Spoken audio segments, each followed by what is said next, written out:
Carlos Lara escribió La derrota cultural del PAN, el libro que explica cómo los principales intelectuales del partido se han ido alejando de él. Esta noche, Carlos Lara en La Pura Verdad.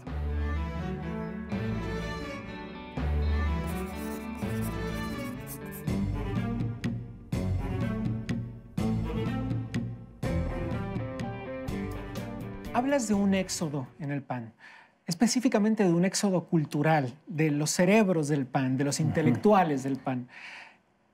Y acabamos de ver un episodio muy mediático, que es la salida de Margarita Zavala, quizás el primero de los personajes que sale abiertamente para competir en contra del partido. ¿Qué significa esto? Bueno, significa que el PAN vive hoy un momento histórico muy distinto al que fue en los años de gloria, ¿no? Como oposición primero, como gobierno, y ahora con una posibilidad al inicio de este periodo electoral, con una posibilidad de volver. Y eso pues generó toda una serie de pugnas internas y vemos los resultados, ¿no?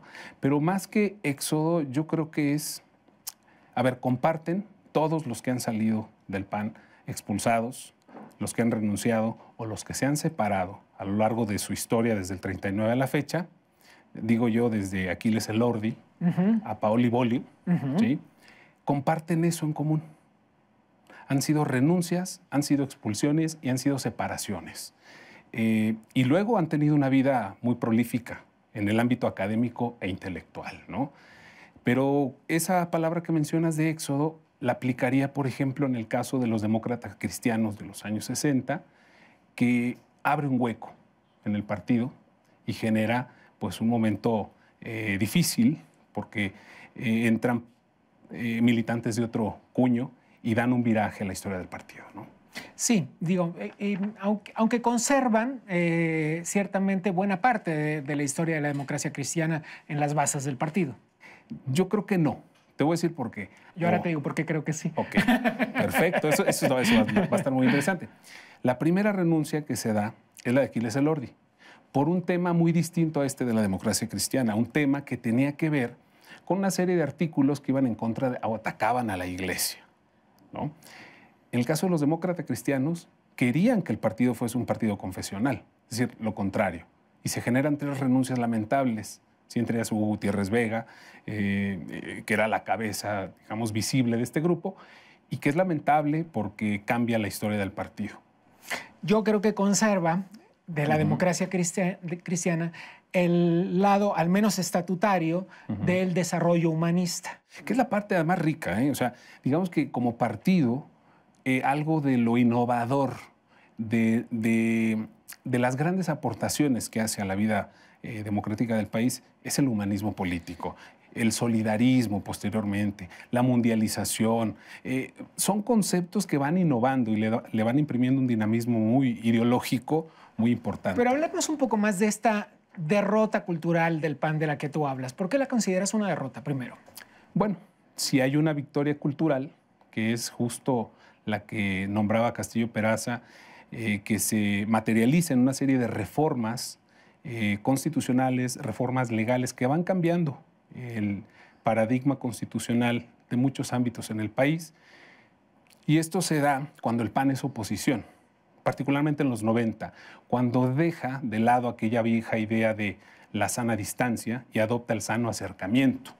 ¿Sí? Y se da todo esto que conocemos también, más popularmente, como las concertaciones, ¿no? Bien.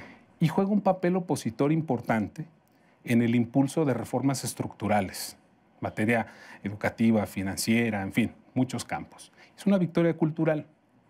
Ya como gobierno, y ahora como oposición nuevamente, se acerca, evidentemente, al hacer un recuento, pues a lo que podría ser una derrota, porque se asume ya como parte, primero, en esta coyuntura, de un frente, ¿sí? Un frente con otros partidos con los que no comulga doctrinalmente, quizá ideológicamente, pero doctrinalmente no. Y el PAN no nació en contra de nada ni en contra de nadie. Y hoy uno de los principales motivos por los cuales está dando apertura a este frente es en contra del PRI. Déjame hacer un pequeño recuento de cosas que tú planteas en el libro y que tienen que ver con esta línea de tiempo que va describiendo esta especie de debacle intelectual que tú planteas del PAN. Estoy poniendo palabras en tu boca, pero es más o menos la idea. Claro, claro. Y entre otras cosas, independientemente de la época del PAN gobierno, un poco antes del PAN oposición y antes todavía con la llegada del empresariado al PAN, tú pones ese momento como un momento de quiebre en la ideología del PAN. ¿Por qué? Bueno, porque era un empresariado en busca de partido. Solo para ponerle un nombre, recordemos que Claro. era la época en la que Cloutier acabó siendo candidato, ¿no? Sí, que fue candidato, bueno, él A era la presidencia. priista, él era priista. Y él solicitó ser alcalde, ¿sí? Priista. Es correcto, Pero es cuando se da la estatización de la banca. también. Y es cuando este empresariado está molesto con el gobierno y busca constituirse primero como partido. Al no lograrlo, pues ingresa a las filas del PAN. El PAN ya a mediados de los 80, con el ingreso de toda esta clase empresarial, ¿sí?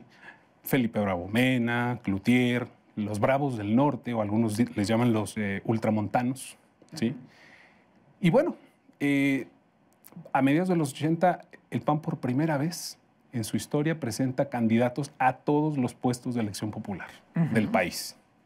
Esto debido al ingreso de esta clase que en 3 años ya estaba dirigiendo el partido. Pero a ver, quiero entender por qué eso te parece malo. Me explico. Los partidos tienen como objetivo hacerse de puestos de representación popular, Sin duda, es llegar uno a de los sus lugares en objetivos, donde pueden claro. hacer oír su voz, la voz que representa a la gente que la votó. Entonces, ¿cuál es el problema de que eso haya sucedido? Bueno, que se volvió un partido pragmático, que se dejó de lado la doctrina, el debate doctrinal, y a partir de ahí de los 80, 90, vemos un partido más pragmático en la vida institucional, en su propia vida interna, ¿sí? Entonces, si algo había caracterizado al partido era pues el debate, aunque nunca bien librado quizá, pero había debate. Se elegía primero al proyecto y posteriormente al candidato. Era una de sus características. Había oradores a favor, oradores en contra. Claro, era un partido que todavía no llegaba al poder.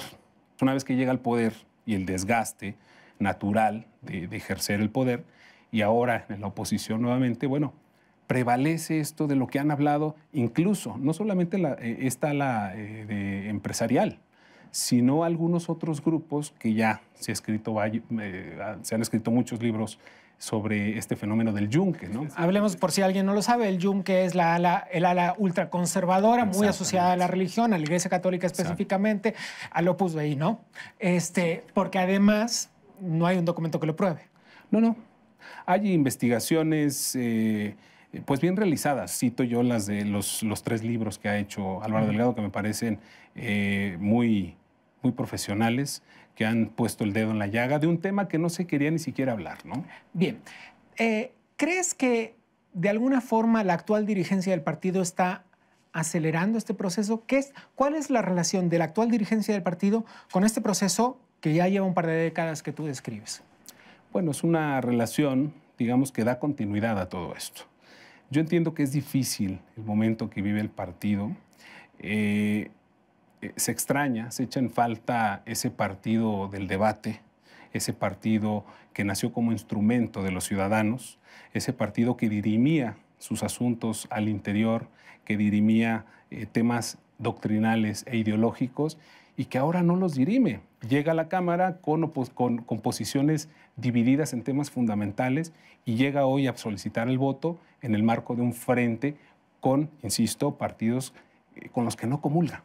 Y sí es lamentable porque, mira, las aportaciones que tuvo, producto de tener legisladores sumamente preparados, de tener un debate ideológico y las ideas claras, pues eran estas aportaciones. El PAN es el partido que inaugura, y lo documenta muy bien Castillo Peraza, inaugura el debate parlamentario en México. ¿Sí? Y siempre tuvo grandes parlamentarios. Y si por algo se distinguió, fue por eso. Bien, ¿no crees que la clase política en general, independientemente de la distinción de partidos, ha ido perdiendo esa intelectualidad que caracterizó a la clase política mexicana de una época dorada, es decir, una clase más culta, una clase más enérgica en el ejercicio del pensamiento, incluso en la construcción de la crítica? Sin duda. Y yo creo que este es una deuda, un déficit que tienen todos los partidos, ¿no? De cara a los ciudadanos. Y sí se echa en falta porque ¿cuál es la característica de este proceso electoral? Uno, que se está harto de los partidos políticos. Dos, adoptar la etiqueta de ciudadano, ¿sí? Tres, hablar en nombre de la sociedad civil y hacer esa mezcla sociedad civil abajo firmantes que no queda muy clara, que no es lo mismo, sin duda. Y entonces, pero esa tendencia de ir a por lo ciudadano en oposición a los partidos políticos constituidos.